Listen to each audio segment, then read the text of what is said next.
Some viewers may find the following video disturbing. On July 17, 2009, a post quietly appeared on Reddit. It was made by a user named Religion of Peace and seemed, at first glance, like nothing more than a somber eulogy. My friend died today. Milo was 79. He died at his desk. It didn't raise many eyebrows. Reddit had seen posts like this before, reflections on life, grief, and aging friendships. But this one stuck. Because while most people saw an obituary, others saw a breadcrumb. A small group of users began diving into the poster's history, curious about this mysterious Milo. What they found began shifting the story, from tragedy to something far stranger. Religion of Peace had posted often, but almost exclusively in NSFW subreddits, places filled with adult content where few people linger for conversation. But in every one of his posts, a line stood out, a signature that had quietly appeared for years. Dispensing Lake City quiet pills to lousy bastards since 1968. The phrase was odd, it had a rhythm to it, but no clear meaning. The term Lake City quiet pills raised eyebrows. Some guessed it was military slang. Others thought it was a joke, maybe code for bullets, given that Lake City is a real US ammunition plant. Curiosity deepened when users discovered something unexpected. A domain. LakeCityQuietPills.com. The site itself looked harmless, a broken, outdated HTML page claiming to host adult content. But those who inspected its source code found something else entirely. Hidden in the HTML were lines of cryptic text, job listings seemingly written in code. Need 3 assets for January. No US, no flags, 10-day gig, immediate need. $18,000 for the week. Travel covered. Happy birthday, Milo. We'll miss you. It didn't take long for Reddit to draw a terrifying conclusion. These weren't ordinary messages. They looked like assignments for mercenaries, and the old man who had just died at his computer might not have been an old man at all. Upward of a dozen users traced Milo's email and cross-referenced domain registration, finding connections to other throwaway sites that vanished months later. A few even dug through archived geopolitical news, noting that postings coincided with high-profile covert operations and unsolved killings. Checkers for caution, someone wrote, code for verifying field operatives. Others found reference to Marriott 46th and Shane as keyholder, which Reddit sleuths mapped to unusual hotel bookings near international airports. A potential briefing point, transport hub. Was Milo an international assassin? Was Religion of Peace his handler? Were they operating a network of killers through cryptic back channels and obscure forums? No law enforcement agency ever confirmed it, but the evidence, as fragmented as it was, kept pointing in one direction, towards something organized, militaristic, and deeply buried. Then one day the site disappeared. No shutdown notice, no farewell post, just gone. Like an underground network erased off the internet. The only thing left was a memory and a signature line that Reddit can never forget. A line that might have been a joke or a confession.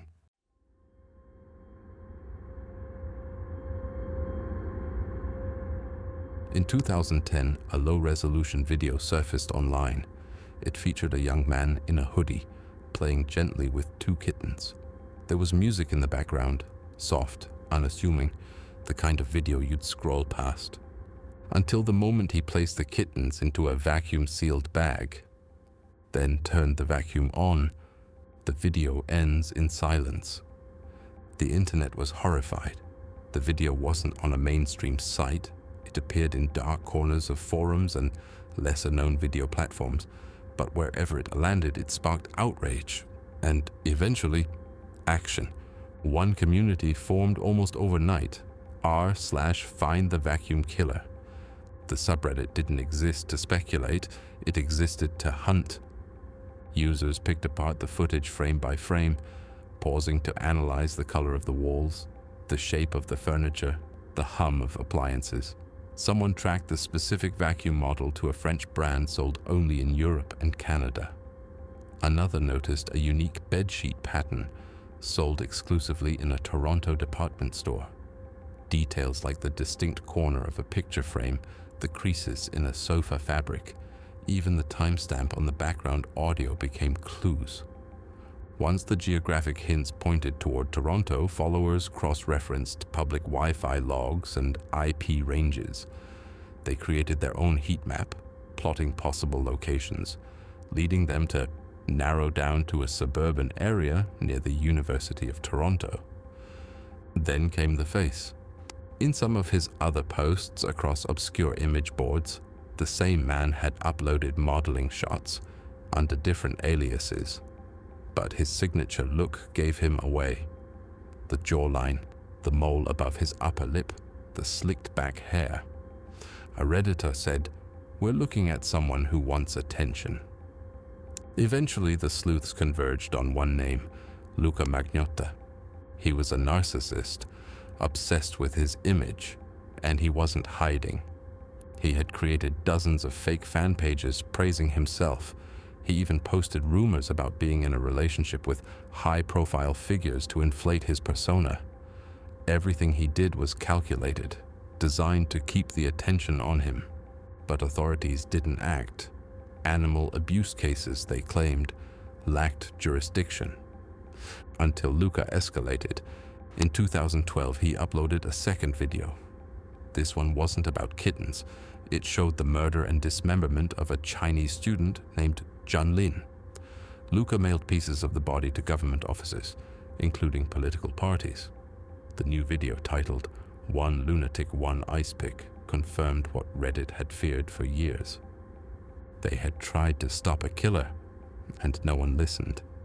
Months of sleuthing were dismissed, but the evidence was there. IP logs, metadata, bank transfers to various hosting accounts. But by the time investigators connected the dots, Luka had turned himself into a fugitive. He eluded capture in Europe, selling sex toys online to finance travel, before finally being recognized at an internet cafe in Berlin. Luka was caught there, sitting at an internet cafe. He was reading news stories about himself when authorities arrived. He allegedly asked the officer, "Do you have ketchup?" as if asking for condiments. Brazen until the end, the Netflix documentary Don't Fuck with Cats would later immortalize the Reddit sleuths. But for many who had followed the case from the beginning, the recognition was bittersweet. They hadn't just watched a tragedy unfold, they had seen it coming, and no one took them seriously.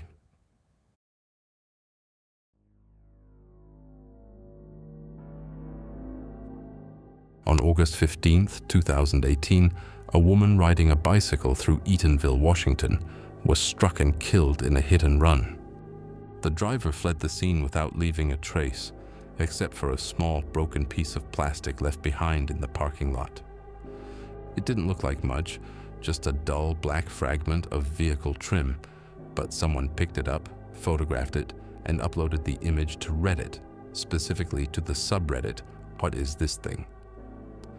The caption was brief. Car part found in bicyclist hit-and-run fatality. Can anyone identify this? It could have been another unanswered mystery, but Reddit, as always, paid attention. Within hours, Reddit users began replying. Some guessed taillight, others thought it was a mud guard or grille trim. But then one comment cut through the noise, posted by a user with an unusually specific background. His username was Jeffsnuts, and his comment was confident. He wasn't just guessing. He was a certified vehicle inspector for the state of Maryland, and he recognized the part immediately. This is from a mid-1980s Chevy truck, he said. probably a 1986 to 1988 K10 or Silverado. He pointed out the detail that others had missed, a telltale rectangular cutout used to adjust headlight alignment, unique to that specific vehicle make and model. Other Redditors confirmed it, and suddenly that small piece of plastic had a name. The community sprang into action. Users compared the fragment with online car part databases. Some dug into salvage yard inventory. Others reverse-searched eBay listings to match damage patterns. A few even ran facial recognition on old classified ads showing trucks for sale in the area, trying to match year-by-year bumper styles. Soon, someone connected the truck model with an abandoned vehicle reported to the local police, matching paint color and front-end damage. Another Redditor found the vehicle's VIN posted in a permit record at a rural scrapyard, possibly the same truck. It wasn't just speculation anymore. Reddit had given the police a lead. Shortly after, the Washington State Patrol confirmed an arrest had been made in the hit-and-run case. The suspect had been driving a 1986 Chevy K10, exactly what Reddit had identified from the fragment. Trooper Jonna Batiste publicly credited the tip with helping investigators track down the vehicle. The bezel fragment? It matched the suspect's truck perfectly. In an era where data is overwhelming and eyewitnesses disappear, it was a plastic shard, and Reddit, that brought justice.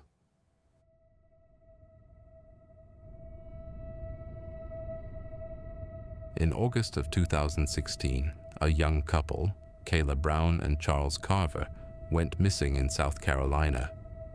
There were no signs of struggle, no goodbye messages. Their phones were turned off, and Charles's Facebook profile suddenly started posting bizarre updates that taunted his own family. Good morning from unspeakable places. One read. Don't worry, we're fine. I'm blessed. The voice didn't match. Scholars observing Coy's prior posts said the tone was too polished, too rehearsed. That was the first red flag. Reddit users flagged the posts as suspicious. The language was off, too sarcastic, too aware. Someone was posting from Charles's account, and it wasn't him.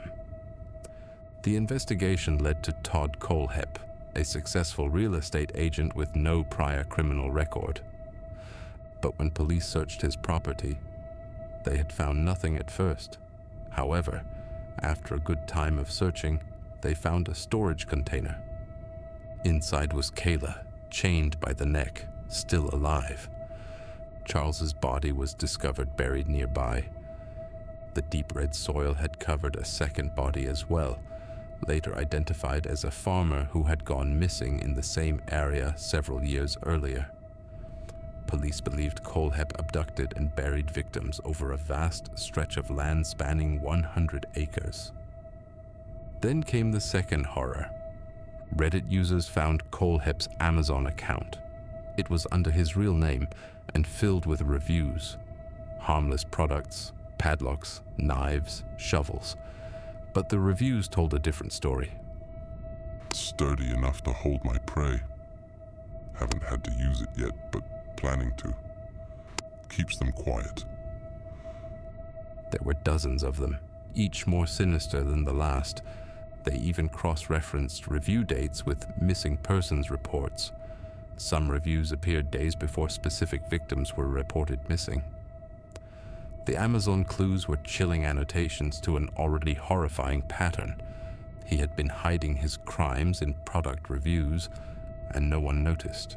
When interrogated, Kohlhepp confessed to 7 murders, some dating back to 2003. For over a decade, he had stalked victims, buried bodies, and returned to everyday life. Real estate deals by day, torture by night. He had even joked in comments that Amazon should make more tools for work, all while smiling in his client headshots online. The clues were all online. His footprint wasn't in blood, it was digital, and it had been there the entire time.